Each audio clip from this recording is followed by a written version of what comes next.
আপনারা সরকার গোষ্ঠী কেনায় আমাদের 1099 পাই কোন শর্ত বুঝি না, সরকার গোষ্ঠী মানি ওই 1099 ভাই স্বাক্ষর করতে হবে অবিলম্বে।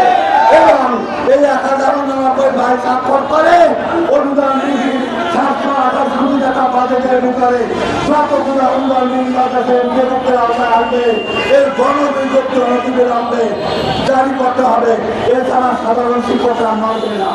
আজকে এখানে 5,000 শিক্ষক আছে, আগামীকালকে 10,000 শিক্ষক নিয়ে আসবো।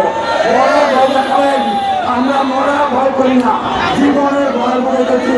অতএব আমরা বলবো সেখানে প্রধান উপদেষ্টা কার্যালয়ে যাওয়ার পরে বলেছিলেন যে এখানে গরিব ছেলেরা পড়ে, এখানে যেই ছেলেরা নষ্ট মেধা কম লুলা তাদেরকে পড়ানো হয়। আমি বলবো আপনারা কোথায় পেয়েছেন এগুলো? আপনি যাচাই করে দেখেন, এখানে বিভিন্ন ডিসি এসি ওসি তারপরে হচ্ছে যে ইঞ্জিনিয়ার ডাক্তার বড় বড় হাইকোর্ট ফ্যামিলির ছেলেপেলেগুলোই মাদ্রাসায় পড়ায়। কেন পড়ায় জানেন?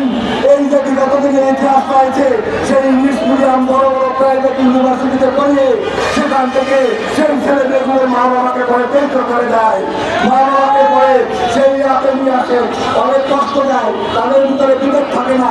তখন তারা দেখো যে নীতি নৈতিকতা শিক্ষা দিতে হবে, এই মাদ্রাসায় পড়াতে হবে। তখন থেকে এই হাইকোর্ট আর ফ্যামিলির ছেলেমেয়েগুলো মাদ্রাসায় পড়ানো হয়। অতএব আপনি যে কথাগুলো বলেছেন এগুলো ভুল।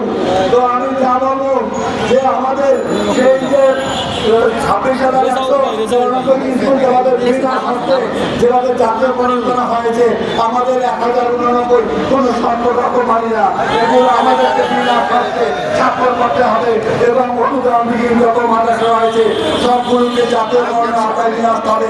আমরা টাইম দিলাম 10 দিন হাইয়েস্ট, এর ভিতরে 1099 ভাই আজকের দিনে স্বাক্ষর করতে হবে, আজকের দিনে 1099 স্বাক্ষর করতে হবে। বাকি 10 দিনের ভিতরে অনুদানবিহীন যে মাদ্রাসা রয়েছে সকল মাদ্রাসা বন্ধ বিদ্যালয়ের আওতায় নিয়ে আসতে হবে। যদি না নিয়ে আসা হয় আমরা এমন ধরনের বিক্ষোভ এমন ধরনের কর্মসূচি দিব, শিক্ষা উপদেষ্টা ক্ষমতা করে রয়েছে। অতএব এই বলে আমি আমার বক্তব্য শেষ করছি। আসসালামু আলাইকুম ওয়া রাহমাতুল্লাহ।